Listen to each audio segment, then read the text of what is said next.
இனி summer holidays கண்ணு கால் GT ஹாலிடேஸ்க்கு பண்ணு.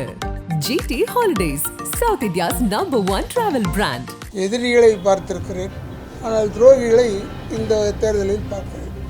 அது ஆச்சரியமாக இருக்கு. ஏன் நின்னாங்கன்றது எனக்கு தெரியல. என் கூடவே பக்கத்திலே உட்காந்துக்கிட்டு இப்படி பண்ணிட்டாருன்றது வருத்தம்.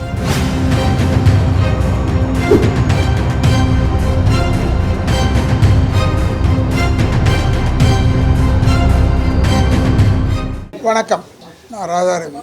இப்போ இந்த தடவை நடக்கிற தேர்தலில், டப்பிங் யூனியன் தேர்தலில் நான் தலைவருக்கும் செயலாளர் டிஎன்பி கதிரவன் அவர்கள், பொருளாளர் ஷாஜித் அவர்கள், உபத்தலைவர் டி மோகன் அவர்கள், துர்கா சுந்தரராஜன் அவர்கள், கே மாலா அவர்கள், இணைச் செயலாளர்கள் எம்எஸ்கே குமரன், என் சதீஷ்குமார், எமி அவர்கள், செயற்குழு உறுப்பினர்களாக விசி Jayamani, EMS Murali, HR Muralidharan, Bharathi Raja, Shankar, Bhuvaneswari, Krishnakumar, R Prabhakaran, Vinod Sagar, Shibu, Yogalakshmi, Yamuna, மது, சோபனா. மொத்த வாக்குகள் 1645. மொத்த வாக்குகள் 1645 இருக்கும்போது இவ்வளோ பெரிய போராட்டம்.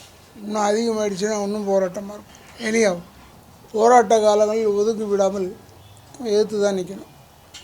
ஏன்னா எனக்கு வேறு ஒரு வருத்தம் இல்லை. இது வரைக்கும் நான் எதிரிகளை பார்த்திருக்கிறேன், ஆனால் துரோகிகளை இந்த தேர்தலில் பார்க்கிறேன். அது ஆச்சரியமாக இருக்கு. ஏன் நின்னாங்கன்றது எனக்கு தெரியல. அதனால் எனக்கு என்ன இழப்புனா, அவங்க பையன் நான் நிறுத்தி வச்சுருந்தேன், அதனால் எனக்கு இழப்பாயிடுச்சு. அவர் வேணாங்க, அவர் இருந்தார்னா அவருடைய பையன் தொல்லை இதெல்லாம் நிறைய பேர் சொன்னாங்க. நான் எதற்காக சொல்கிறேன் என்றால், ஒரு யூனியன்னா என்னென்ன செய்ய போகிறோம்னு சொல்லணும். ஐயா அவங்க சொல்கிறாங்க, நாங்கள் இவங்க செய்யாதெல்லாம் செய்வோம்னு. இதுதான் ஒரே வார்த்தை. அது என்ன செய்யாததுன்னா, 10 வருஷம் இது 10% வாங்குறாங்கல்ல, அதை நிறுத்திடுவோன்னு சொல்கிறாங்க. எனக்கு என்ன இருக்குது, 10% பாவம் வேலை செய்கிறவங்களுக்கு, அவங்களுக்கு 10%, அதில் 5% டெஃபினட்டாக யூனியன், மீதி 5% உங்களுக்கு தரோன்னு. இல்லை அவங்க சொன்னதுலேயே இந்த 10% தான் என் காதில் ஒழிச்சுது. அப்போ கூடவே இருந்து 40 வருஷம் கூட இருந்தியே, ஏன் ஒரு தடவை கூட நீ சொல்லலை கேட்டால், இது எழுதியிருக்கேன், பாயிண்ட்ஸ்லாம் எழுதி வச்சுருக்கேன், எதில் பேசுகிறதுக்கு பேப்பரில் இதை இங்கே மீட் பண்ணுறோம், இதில் பேசிடு. நான் தைரியமாக தன்னம்பிக்கையோடு இருக்கேன். நிச்சயமாக நம்ம அணி பெரிய அளவில் வெற்றி பெறும். இருந்தாலும் நாங்கள் எல்லாமே புது முகத்தை கொஞ்சம் பேர் நிறுத்துகிறோம், பழைய முகத்தை கொஞ்சம் பேர் நிறுத்துகிறோம். யாரும் சொல்லிவிடக்கூடாதுன்னு. இன்ட்ரெஸ்ட் இருக்கிறவங்கள நான் சேர்த்துருக்கேன், இன்ட்ரெஸ்ட் இல்லாதவங்கள நான் சேர்த்தது கிடையாது. ஆனால் இதனால் என்ன பெரிய இழப்பு, நம்ம மூஞ்சி பேச முடியல. தேர்தல் வரைக்குமாவது பேச முடியல. அதுக்காக வருத்தப்பட வேண்டியதாக இருக்குது. நல்ல நண்பன், 40 ஆண்டு கால நண்பன், ஏதோ ஒரு பட்டிருக்கும். ஏன் நம்ம தலைவராக நின்று, என்ன தலைவராக நின்று நான் ஆஸ்பத்திரியில் படுத்திருக்கும் போதெல்லாம் வந்தார், பேசினார். டைம் இருக்கே அதுக்கே இப்போவே அவசரப்படணும்னு சொல்லிட்டு கடைசியில் பார்த்தா பொசுக்க நின்றுட்டார். அவர் நின்னது எனக்கு ஒரு பெரிய ஆச்சரியம். இருந்தாலும் இந்த யூனியனை பொறுத்தளவில் நாங்கள் தொண்டர்களோடு தான் இருப்போம், தொண்டர்கள் செய்வதை சொல்லுவோம். அவர் சொல்கிறார், இப்போவே சொல்கிறார், நான் ஜெயிச்சு வந்துட்டால் இதுலேருந்து ஒரு 6 பேரை எடுத்துடுவேன்னு சொல்கிறார். யார் அந்த 6 பேர்னால், அவங்க குடும்பத்தில் 3 பேர், அப்புறம் வேறு யாரும் 3 பேர் கூட. நம்ம அப்படிலாம் இல்லாமல் நமக்குள் உழைக்கக்கூடியவர்கள் இந்த 2 ஆண்டுகள் வைத்துத்தான் செய்ய வேண்டும், செயல்பட வேண்டும். கூட சொல்லியிருக்கேன், தேர்தல் ரிசல்ட் முடிஞ்ச உடனே முதல் வேலையாக யார் யாருக்கு என்னென்ன தேவை ஏற்கனவே நோட் பண்ணி வச்சுருக்காங்க, என்னென்ன தேவைன்னு. அதனால் அந்தளவுக்கு நாங்கள் துரிதமாக தான் பணி செய்து கொண்டு இருக்கிறோம். Human wants cannot be satisfied. நம்முடைய தேவைகளை பூர்த்தி செய்ய முடியாது யாருமே. ஆனால் அந்த தேவைகளை ஓரளவுக்கு அது பூர்த்தி செய்கிறோம். என் கூடவே பக்கத்திலே உட்காந்துக்கிட்டு இப்படி பண்ணிட்டாருன்றது வருத்தம் என்று சொல்லி, இதில் நாங்கள் நிச்சயமாக வெற்றி அடைவோம். எங்கள் லிஸ்ட்டை உங்களுக்கு படிச்சிருக்கேன். நாங்கள் வெற்றி பெறுவதற்கு நீங்கள் உறுதுணையாக இருக்க வேண்டும், அதுதான் மிக முக்கியம். போங்க, அவர்கிட்டையும் கேளுங்க, அவரும் ஏதாவது கொடுப்பாரு. ஆச்சரியமாக இருக்கிறது என்று சொல்லி, இந்த முறையும் எனக்கு வாக்களித்து ராதாரவி தலைமையிலான யூனியன் கம்ப்ளீட்டாக வெற்றி வந்தது. இதை சொன்னதான் எனக்கு சந்தோஷம் என்று சொல்லி விடைபெறுகிறேன். நன்றி, வணக்கம். இப்போ இல்லை, ஆடிட்டருடைய அட்வைஸ் படி ஒரு இன்னொரு நீங்கள் கேட்டது நல்லதாக போச்சு. ஹெரான் முரளி இருக்கார வரலையா? ஓகே. ஹெரான் ராமசாமி நாடக கலைஞர், அவருடைய மகன் ஹெரான் முரளி எங்கள் கூட தான் ஆல்ரெடி பாடியில் இருந்தார், இப்போவும் வந்து அடுத்த பாடியிலையும் இருக்கார். அவர் கடந்த 4 வருஷமாக அவர் என்ன பண்ணுறாருனா, ஒவ்வொரு வருஷமும் சந்தா கூட கட்ட முடியாமல் இருக்காங்கல்ல, அந்த மாதிரி ஆளுங்களுக்கு வந்து நம்ம போடுவோன்ட்டு 15,000 ரூபாய் டொனேட் பண்ணிட்டு இருக்காரு. இது கமிட்டி மீட்டிங்கில் தெரியும், அத்தனை மீட்டிங்கில் ராஜேந்திரன் சார் இருந்திருக்காரு. ஆனால் இதெல்லாம் ஏன் மறந்துட்டாருன்னு தெரியல. ஜோசப் விஜய்க்கு அவர் கட்டியிருக்காருன்னு என்ன விஷயம்னா, அப்போ அந்த லாஸ்ட் இயர் லிஸ்ட்டு பார்க்குறப்போ அப்போ விஜய் அப்போ இன்னும் வந்து கட்டலை அந்த டைமில். அப்போ இவர் என்ன சொன்னார், எனக்கு ஒரு சின்ன ஆசை, நான் வாண்டிங்காக சொல்கிறேன், எனக்கு விஜய் இது வந்து கட்டிடுங்க. ஒருவேளை விஜய் சார் வந்து கட்டினார்னா அதை வந்து வேற யாருக்காவது யாரு கட்ட முடியல அவங்களுக்கு கட்டிடுங்க, என்னுடைய இது ஆசை அது போடுங்கன்னு அவர் வெல்லிங்கில் இது பண்ணார். இவர் விஜய்க்கு வந்து கட்டியிருக்கேன்னு ராஜேந்திரன் சார் சொல்கிறாரு. இன்னொரு விஷயம் அவருக்கு அப்போ நான் சொல்கிறேன், 40 வருஷம் கூட இருந்து எதுவுமே கற்றுக்கல, எந்த விஷயமே தெரியாதுன்றதுக்கு இது ஒரு உதாரணம். ஸ்ருதிஹாசன் எங்கள் மெம்பர், சிங்கர் கார்த்தி எங்கள் மெம்பர். அவங்க மெம்பர் ஆனதுலேருந்து அவங்க மெம்பர் ஆகணும்னு மெம்பர் ஆகலை, அவங்க ஒரு படத்தை பேசணும்னு வந்தாங்க, மெம்பர் ஆகிட்டு பேசுங்கன்னு தலைவர் சொன்னாங்க, மெம்பர் ஆனாங்க. மெம்பருக்கு வந்து ப்ரொடியூசர் காசு கட்டினாங்க. இவங்களுக்கு மெம்பர் டப்பிங் யூனியன் மெம்பர் ஆகணும்னு ஆசைப்பட்டுலாம் அவங்க வரல, அதனால் அதை பற்றி அவங்களுக்கு பெருசாக இருக்காது. ஆனால் அவங்க 2 பேருக்கும், ஸ்ருதிஹாசனுக்கும் சரி கார்த்திக்குக்கும் சரி, இந்த அவங்க சேர்ந்ததுலேருந்து இந்த அத்தனை வருஷமும் நான் 200 ரூபாய் கட்டிகிட்டு இருக்கேன் சந்தா. என்ன அவங்களால சந்தா கட்ட முடியாதுனால கட்டுறேன்னா நான் கிடையாது. இது ஒரு பெருமை, எங்களுக்கு இருக்கிற பெருமை. இவங்க எங்க யூனியன் மெம்பருங்க.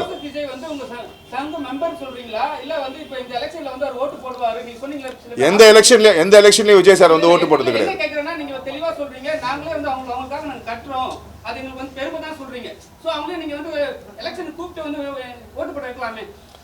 எங்க ஓட்டுங்கிறது அவருடைய உரிமை, ஒவ்வொருத்தருடைய உரிமை, அத கடமை. அது வந்து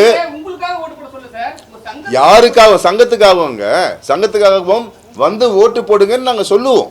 ஓகே, நான் வர வேண்டியது அவங்களுடைய உரிமையும் கடமையும். போய் கையை பிடிச்சி நிறுத்த வர முடியாதுல்ல, சொல்றது தான் நம்மளால முடியும். ஓகே சார், விஜய் சார் வந்து கட்டறாரு அப்படின்றத அது குறையா சொல்லல. சரி, அவர் உண்மையாவே கட்டி இருக்கலாம்.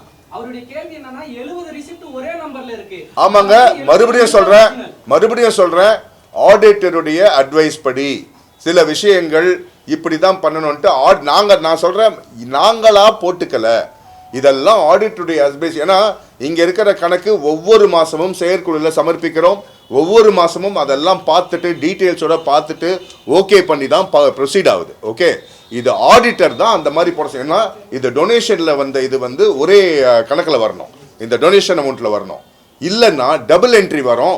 இப்படி போடுங்கன்னு ஆடிட்டர் அட்வைஸ்ல தான் இது பண்ணுது. உள்ள வந்து கேட்டா தெரியுங்க, வெளியில இருந்து பேசினா எதுவுமே தெரியாது. தெருவில் இறங்கி டப்பிங் யூனியன் பத்தி டீடைல்ஸ் வேணும்னா டப்பிங் யூனியனுக்குள்ள தான் வந்து இது கேட்டதான் தெரியும். இப்போ இது கூட போன மாச கமிட்டி மீட்டிங் வரைக்கும் கூட ராஜேந்திரன் அங்கதான் இருந்தாரு. அவருக்கு எல்லா விஷயமும் தெரியும், எல்லாரோட ஒப்புதல்லையும் தான் எல்லாமே நடக்குது. இந்த கேள்வி அவர் அப்ப கேட்டிருக்கலாமே, இப்ப எதுக்கு கேக்குறாரு? ஏன்னா தெரியல, இல்ல யார்கிட்டயும் அவர் வந்து கேட்கலங்க, யார்கிட்டயும் அவர் வந்து கேட்கல, உங்ககிட்ட தான் கேட்டாரு. இன்டர்வியூ கொடுக்கும் போது ஒரு விஷயம் சொல்றாரு, ஒரே ஒரு பத்திரிகையாளர் தான் இருக்காங்க, அவர் கேக்குறாரு எங்க உள்ள பணம் கையாடல் ஏதாவது நடந்திருக்குமா அப்படின்னு கேக்குறாரு. அதுக்கு அவர் பதில் சொல்றாரு, நான் ஜெயிச்சு உள்ள போய் உட்கார்ந்ததுக்கு அப்புறம் தான் அதை பத்தி எல்லாம் தெரிஞ்சுக்க முடியும் அப்படின்றாரு. இவ்வளவு நாள் என்ன அவர் குழல் செயலியா உட்கார்ந்து இருந்தாரு? கமிட்டியில தான் உட்கார்ந்து இருந்தாரு. சார் உங்க கேள்விக்கு நீங்க கேட்டுட்டு இருக்கீங்க, உங்க கேள்விக்கு ஷார்ட்டா பதில் சொல்றேன். இதெல்லாம் என்னன்னா, அண்ணன் வந்து என்ன தலைவர்னு சொன்னார்ல, அவர் நினைச்சிட்டு இருந்தாரு அவரு தலைவர்னு சொல்லுவாருன்னு, சொல்லலை அப்படின்னோடனே எதிரில் போய் நின்றுட்டாரு. ஸோ நின்றுட்டதுக்கு அப்புறம் என்ன பண்ணுறது, நான் இதெல்லாம் நல்லது பண்ணணும், எல்லா நல்லதையும் பண்ணிட்டு இருக்காரு, இங்கே ஆல்ரெடி பண்ணிட்டு தான் இருக்கோம். பழி சொல்லணும், என்ன பழி சொல்றது, என்ன பாயிண்ட் இதுக்கு.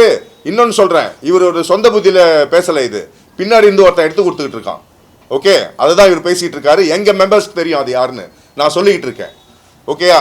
ஸோ ஓரளவுக்கு இதை நான் மறுபடியும் ஆரம்பத்தில் சொன்ன மாதிரி அவர் சொன்ன குற்றச்சாட்டுக்கு இங்கே விளக்கெல்லாம் சொல்ல வரல, நாங்கள் சில பொய்களை உடைக்க வந்திருக்கோம், ஒன்று சில விஷயங்களை எடுத்து சொல்ல வந்திருக்கோம், அவ்வளோதான். ராதாரவி சார் வந்து இப்போ வந்து கொஞ்சம் வயது முதிர்ந்தனால வந்து அவர் தலைவரா வச்சுட்டு கொஞ்ச நாளுக்கு அப்புறம் அவர் ஜெயிக்க வச்சுட்டு அதுக்கப்புறம் வந்து வேற தலைவர் வந்து உட்கார்ற மாதிரி வந்து ஒரு பேச்சு போயிட்டு இருக்கு. இருங்க வேற தலைவர்னா யாரு? இருடா பதில் சொல்றேன். என்னங்க உங்க சைடு தான் நான் சொல்றேன். அததான் கேக்குறேன். இருடா என்ன சொல்றாருன்னா அவங்க வந்து அந்த மாதிரி ஒரு பேச்சு போயிட்டு இருக்கு. சரி ராதாரவி சார் இல்லனா வந்து இந்த சங்கமும் ஒண்ணு இல்ல. அவங்க உண்மை சொல்றாங்க. சங்கமும் ஒண்ணு இல்ல. பின்னாடி வர உறுப்பினரும் ஒண்ணு இல்லன்றாங்க. சரி பத்தி உங்களோட பதில். ராதாரவி சார் கோழை இல்லைங்க. ராதாரவி சார் கோழை இல்ல. நான் இப்போ வரேன், நான் வர மாதிரி வரேன், 2 மாசம் கழிச்சதுக்கு அப்புறம் கதிர் நீ வா இல்ல துர்கா நீ வா அப்படின்னு சொல்றதுக்கு அவர் கோழை கிடையாது. அப்படின்னா அவரே நேரடியா சொல்லுவாரு. அது ராஜேந்திரன் சார் வாய் மூலமா சொல்ல வேண்டிய அவசியம் இல்லை. அதான் இல்ல அண்ணன் அதுக்கு அண்ணன் வந்து சொல்லுவாங்க. இல்லைங்கண்ணே, அதாவது அவர் சொல்றது என்னன்னா ராதாரவி சார் இப்படி பண்ணுறாரு, இப்படி பண்ண போகிறாருன்னு. ஆக யூனியனை விற்க போகிறது இல்லைல்ல. நான் எப்படியோ போகிறேன்ப்பா, நான் இப்போ ஜெயிக்க போகிறேன், ஜெயிச்சு விட்டு நான் வேறு தலைவர் கொடுக்குறேன், ஆனால் யூனியனை விற்க மாட்டேன்ல. அந்த சட்டப்படி என்னென்னா யூனியன் விற்க முடியாது. இப்போ எனக்கு தெரியாதுன்னு சொல்ல முடியாது. நான் தலைவர் ஆகிட்டேன்னா உபத்தலைவர்களை தான் உள்ளே கொண்டாடலாம் நீங்கள் சொல்கிறபடி ஐடியாவில். ஆனால் நீங்கள் சொன்ன ஐடியாவும் நல்லா இருக்குது. நான் ஜெயிச்சுட்டு அப்புறம் அவர் இல்லைன்னு சொல்லுது. அதில் கதிரை கொண்டாடவே முடியாது. ஏன்னா கதிர் வந்து செயலாளராக இருக்கார், அவரை கொண்டாட முடியாது. இன்னொன்று சொல்லிடுறேன் உங்களுக்கு. இந்த துர்காம்மா யாருன்னா டைரக்டர் சுந்தரராஜன் சார் இருக்கார்ல, அவங்களுடைய 2வது மனைவி. அவங்க நல்ல வாழ்க்கை எல்லாம் நல்லா இருக்குது. அவங்க முந்தின தடவைலாம் முதல்ல இதெல்லாம் எதிர்த்து தான் நின்னாங்க, அப்புறமா நம்மக்கிட்டே வந்துட்டாங்க. ஏன்னா அதாவது செயல்படணும். அதே மாதிரி கதிர் யாருன்னா டைரக்டர் TN பாலு சார் பையன், சட்டமேன் கையில் படம் எடுத்தாங்கல்ல, அவருடைய பையன். இப்போ நான் நினச்சிக்கிட்டேன், அப்போ இனிமேல் வரும்போது அவங்கவுங்க வீட்டுக்காரு அவங்கவுங்க அப்பா எல்லோரும் வந்து அவங்க ஸ்கூல் அட்மிஷன் மாதிரி ஆகிடுச்சு. அண்ட் ஒன் மோர் திங், இதில் யாருமே வந்து சோடையானவர்கள் கிடையாது. அவர் ஆக்கிடுவார் இவர் ஆக்கிடுவார்னா அவருடைய ஐடியாவாக இருக்கலாம். ஆக்க முடியுன்ற சட்டம் இருந்தால் கூட நம்ம நான் ஏன்னா சொன்னேன் போன தடவை, அதை தூக்கிட்டு சுமக்கிறாரு. நான் போன தடவை சொன்னேன், இல்லைடா நான் வந்து விட்டுறேன், நின்று வேணாலும் ஜெயிச்சுட்டு யாரையாவது கொண்டாந்துடலான்டான்னு சொன்னேன். ஒருவேளை அது என்னுடைய எஃபெக்டாக இருக்கும். அவர் புது ஐடியா எதுவுமே வர்ற அளவுக்கு அவர் இன்னும் தேர்ச்சி பெறல. 40 வருடம் நண்பர் சார் அவர் உங்களுக்கு. சரிங்களா? நீங்க பேசி அழகா சார்ட் அவுட் பண்ணி உங்களுக்கு பக்கத்துல இருக்க நல்ல நம்பருக்கு வந்து நீங்க வந்து கண்டிப்பாவே ஒரு தலைவர் ஏற்கனவே நீங்க தான் ஜப்பிங் நின்னாவே ராதாரவி சார் தான். சரிங்களா? நீங்க அழகா பேசினாவே பிரச்சனை பாதி சால்வ் ஆயிடும் சார். எலெக்ஷன் வந்து ஒரு செகண்டரி. அதாவது அழகாக எப்படி பேசலாம் பார்த்துட்டு இருந்தேன். யானை குடிச்சிக்கிட்டே இருந்தது தண்ணியை. அங்கேருந்து வந்து அவன் இசக்குன்னு சொல்கிறான், உடனே தண்ணியை கீழே கொட்டிடுது.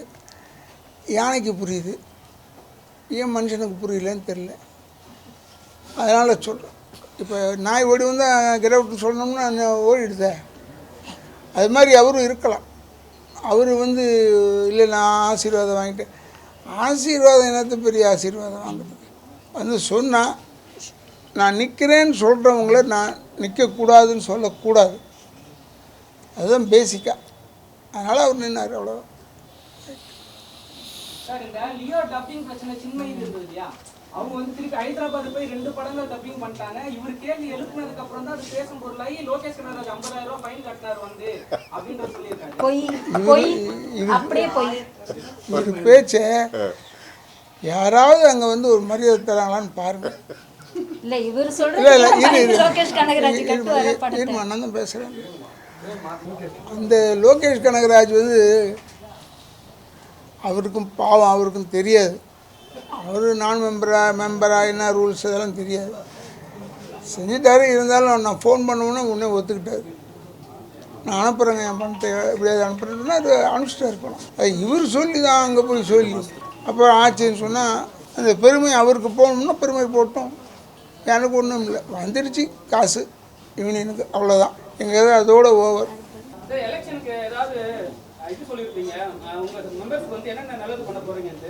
இனிமேல் ஒன்றுமே இல்லை, எல்லாமே பண்ணிகிட்டு இருக்கோம். நீங்கள் தப்பாக பேசுகிறீங்க. வேறு ஆளுங்கிட்ட பேசுகிற மாதிரி ஏன் என்கிட்ட பேசக்கூடாதுன்னா, நான் இதெல்லாம் வச்சுருந்தேன்னா இந்நேரம் சொல்லியிருப்பேன். என் ஆளுங்களுக்கு இவ்வளோ கொடுக்கணும் அவ்வளோ கொடுக்கணும். ஒன்றுமே கிடையாது. இதே வேலை இருக்குது. இல்ல சார், தேர்தல் அறிக்கைன்னு ஒன்று இருக்குல்ல சார், அது கேட்குறேன். அது இனி அவங்க பார்ப்போம். என்ன கேக்குறாங்களோ, பெரும்பான்மையான உறுப்பினர்கள் என்ன கேக்குறாங்களோ அதை எங்க தலைவர் செய்வாரு. சார் நாங்கள் சொல்லிதான் ஓட்டு கேட்க சொல்லியிருக்காரு. சார் நாங்கள் எல்லா எலெக்ஷன்லையும் சொல்றது, இவர் வாக்குறுதிலாம் கொடுக்க மாட்டாரு, வாழ்க்கை கொடுப்பாரு, அவ்வளோதான். இன்னொன்று ஒரு சின்ன ஒரே ஒரு விளக்கம், சின்மையை நான் பேச விட்டேன்னு ராஜேந்திரன் சார் சொல்லியிருக்காரு. ஓகேயா, நாங்கள் பேச விடலை. அப்புறம் எப்படி திருடன் எப்படி நைட்டில் வந்து யாருக்கும் தெரியாமல் திருடுவானோ அந்த மாதிரி நைட்டில் திருட்டுத்தனமாக வந்து பேசினது. இதை சின்மையே ட்விட்டரில் போட்டதுக்கு தான் எங்களுக்கு தெரிஞ்சது. ஆக்ஷன் எடுத்தோம். அண்ணன் பேசினாரு, லோகேஷ் கிட்ட அண்ணன் பேசினாரு, தலைவர் பேசினதுக்கு அப்புறம் தான் இது நடந்துச்சு. உடனே அந்த பெருமையை நான் இவர் மீடியாவில் பேசுறத வந்து லோகேஷ் பார்த்து அப்புறம் லோகேஷ் வந்து இது பண்ணாராம். ஏன் லோகேஷ்க்கு வேற வேலை இல்லை, அவருக்கு வேற, லோகேஷ் கனகராஜுக்கு வேற வேலை இல்லையா? யார் அவரை பத்தி பேசுற நான் பார்த்துட்டு இருக்கிறது எல்லாம் சும்மா. அதான் சொல்றேன், பொய் பேசணும். இதுல ஹைலைட் என்னன்னா 2 மாசத்துக்கு முன்னாடி நடந்த விஷயம். அதாவது லோகேஷ் கிட்ட அண்ணன் பேசி லோகேஷ் ஒரு அமௌண்ட் வந்து எங்க யூனியனுக்கு அனுப்பிச்சது. அந்த அமௌண்ட்டும் அவர் கூடவே இருந்து கேட்டுட்டு தப்பா சொல்றாரு, ஞாபகம் இல்லை அவருக்கு. சோ ஆத்திரக்காரனுக்கு புத்தி மட்டும்பாங்க, அந்த மாதிரி தப்பா பேசுறாரு எல்லாமே. இதுக்கப்புறம் டப்பிங் யூனியன்ல ஜாயின் பண்ணுவீங்களா? நீங்க கேட்க பாருங்க, இல்ல சம்திங். அது எங்களுடைய யூனியனுடைய உள் விவகாரங்க. அது நாங்க எங்களுக்குள்ள பேசிக்குவோம், எங்க மெம்பர்ஸ்க்கு சொல்லிக்குவோம். அதை வெளித்தளத்தில் சொல்ல வேண்டிய அவசியம் இல்லை. மறுபடியும் சொல்றேன், இது அவர் சொன்னதால நான் அதை கிளியர் பண்ணேன், அவ்வளவுதான். சரிங்களா? இப்ப நீங்க கேட்டீங்க, நான் கிளியர் பண்ணேன். ஆக்சுவலா இது எல்லாமே யூனியனுடைய உள் விவகாரம். நாங்க அதாவது சின்மயி முதல்ல இன்னொரு விஷயம் சொல்றேன், சின்மயை முதல்ல நாங்க வெளியில அனுப்பல. ஒவ்வொரு வருஷமும் சந்தா கட்டணும். சந்தா கட்டலைன்னா மெம்பர்ஷிப் போயிடும். இது எங்களுடைய யூனியன் ரூல்ஸ், மெம்பர்ஷிப் கார்டுலயே இருக்கு. சின்மயி யூனியன் பக்கம் வர மாட்டாங்க, சந்தா கட்ட மாட்டாங்க. சந்தா கட்டாததால 2018 இதே இப்போ இவங்க பின்னாடி இருந்து ஆப்ரேட் பண்றாங்கன்னு சொல்றான்ல ஒருத்தன், அவன் வந்து கோர்ட்ல கேஸ் போட்டு கோர்ட்ல இருந்து அவங்க ஒரு ஜட்ஜை கொண்டு வந்தாங்க, ரிட்டையர்ட் ஜட்ஜா எலெக்ஷன் ஆஃபீஸராக கொண்டு வந்தாங்க. அந்த எலெக்ஷன் ஆஃபீஸர் 3 வருஷம் கண்டினியூஸாக சந்தா கட்டாததால சின்மயிக்கு vote, she is not a member, she is not eligible to ஓட்னு அவங்க ரிமூவ் பண்ணாங்க சின்மயி. நாங்க ரிமூவ் பண்ணல. சின்மயி தனக்கு தானே தற்கொலை. தான் சந்தா கட்டாததால அவங்களுடைய மெம்பர்ஷிப்பை அவங்களே எழுந்துட்டாங்க. ஆனா போய் சொன்ன போய் நான் லைஃப் மெம்பரு, நான் வந்து என்னை வந்து இந்த மாதிரி பண்ணிட்டாங்க, என்னை தூக்கிட்டாங்க. அவங்கள யாரும் தூக்கல, அவங்களே தூக்கிட்டாங்க. இதுதான் உண்மை. மெம்பரே இல்ல, அப்புறம் எப்படி எலெக்ஷன் ஓட்டு வரும்? ஆமா, திருப்பியும் ஜாயின் பண்ண அவங்கள வரணும். நீ கேட்கறது இல்ல, சைலன்ஸ் ப்ளீஸ், சைலன்ஸ். அவர் வந்தா சேர்ப்பீங்களா? சேர்க்க மாட்டேன். நிச்சயமா அந்த காம்பவுண்டுக்குள்ளே சேர்க்க மாட்டோம், வெளியே நின்று பேசுறேன். இங்க பேசிக் ஒண்ணுங்க, இங்க யாரையும் நீங்க கையை பிடிச்சி இழுத்து நீங்க மெம்பர், நீங்க வந்து வாங்க மெம்பர் ஆகணும்னு சொல்றது கிடையாது. இதெல்லாம் எப்பன்னா ஆர்டிஸ்டா முன்னாடி வந்து அண்ணன் வந்து எல்லா ஆர்டிஸ்டா நீங்க மெம்பர் ஆனதுக்கு காரணம் அண்ணன். ஏய் எனக்கு இல்லையா, உங்களுக்கு பாதுகாப்புன்னு சொல்லி மெம்பர் ஆக்குனது. ஓகேயா? யாருமே இங்க அவங்க ஓன் வில்லிங்ல தான் வந்து சேர்றது மெம்பர்ஷிப். ஓகே, அதனால தான். ஸோ சின்மயி இதெல்லாம் வந்து தேங்க்யூ. இனி சம்மர் ஹாலிடேஸ் கண்ணு கால் ஜிடி ஹாலிடேஸ்க்கு பண்ணு. GT holidays, South India's number 1 travel brand.